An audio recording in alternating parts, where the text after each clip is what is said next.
Tentu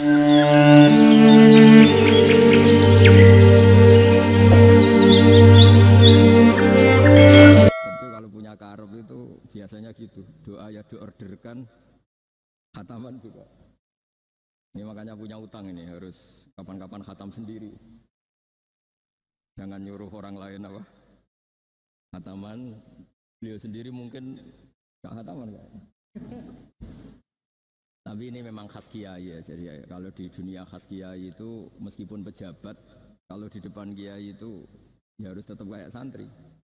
Beliau beberapa kali ke sini dan tidak dengan status sebagai pejabat, sebagai santri. Saya tadi ngasih tag atau takbir dalam bahasa pondok supaya nanti diserahkan kepada putra-putra Gusmik bahwa tradisi yang beliau lakukan itu sudah benar sesuai referensi atau rujukan-rujukan kitab yang ada di beberapa pesantren. Saya sedikit cerita tentang hubungan pejabat dan kiai. Dulu Imam Malik itu ngarang kitab namanya Al-Muwatta. Itu dikarang 16 tahun. Jadi bisa dibayangkan. Dikarang orang yang sangat alim, masih ngarangnya dalam waktu 12 tahun. Ditirakati, disolati, diteliti, diulang lagi sampai 16 tahun. Saking populernya kitab itu seorang presiden, kalau dulu era khilafah ya, itu minta supaya Imam Malik datang ke istana mengajarkan Al-Muwatta ke putra-putra Harun Ar-Rasyid.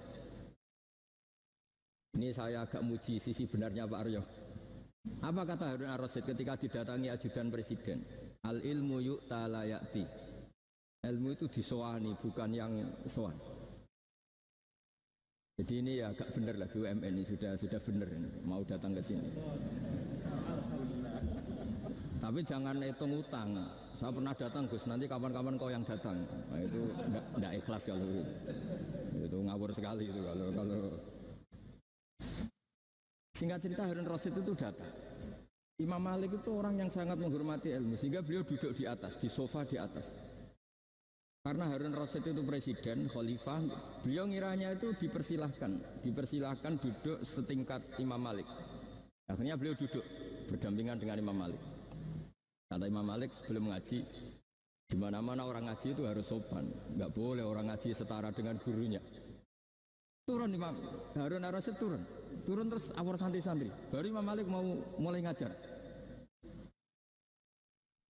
Suatu saat Imam Malik itu datang ngurus KTP, datang ke istana. Kata Harun Rasyid, kenapa engkau tidak minta supaya kami yang ngurus? Kata Imam Malik, saya kalau urusan negara itu rakyat, sehingga saya daftar ya antri. Tapi kalau urusan ilmu, kamu santri saya. Jadi orang dulu itu sudah profesional. Jadi kalau Harun Rasyid pas ngaji sebagai santri, tapi kalau Imam Malik ngurus KTP ya sebagai rakyat. Ya antri, ya beliau yang datang. Jadi itu sudah ada percontohan hubungan yang sangat elegan, yang sangat saling menghormati antara seorang umaro, yaitu zaman itu Harun Ar-Rasyid dengan Imam Malik. Padahal kitab Muwatta itu kitab yang sangat luar biasa. Akhirnya suatu saat anak-anaknya Harun Rasyid itu disuruh ngaji. Ini penggawean ini pekerjaannya itu suruh bawa kendinya Imam Malik kalau mau wudu. Karena suatu saat Imam Malik wudu, yang mengucurkan air itu putranya Harun Ar-Rasyid. Hanya dikucurkan ketika membasuh wajah dan tangan.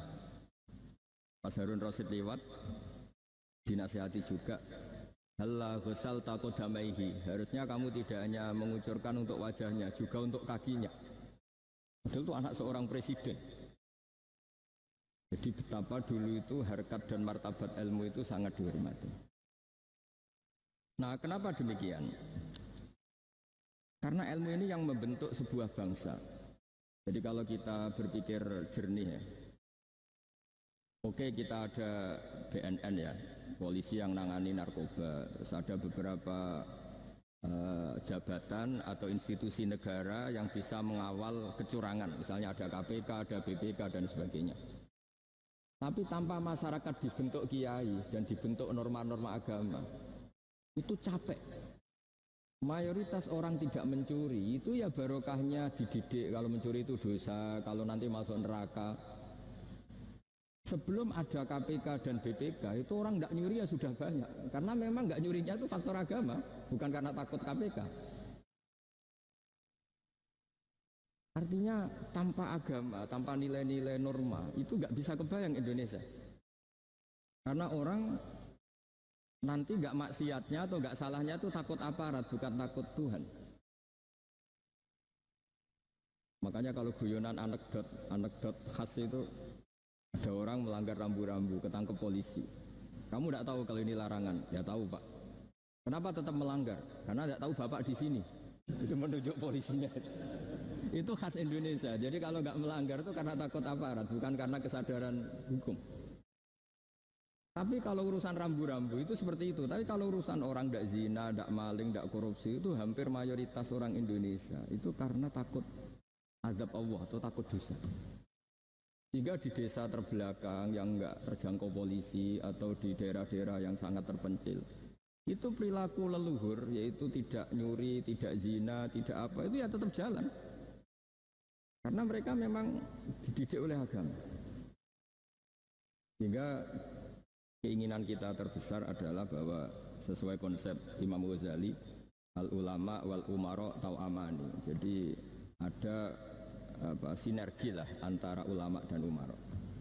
Dulu biasa raja-raja itu ngaji sama ulama, tapi ulama juga biasa antri di kerajaan untuk ngurus administrasi negara. Jadi beliau-beliau ya bisa sebagai rakyat, tapi juga sekaligus sebagai guru.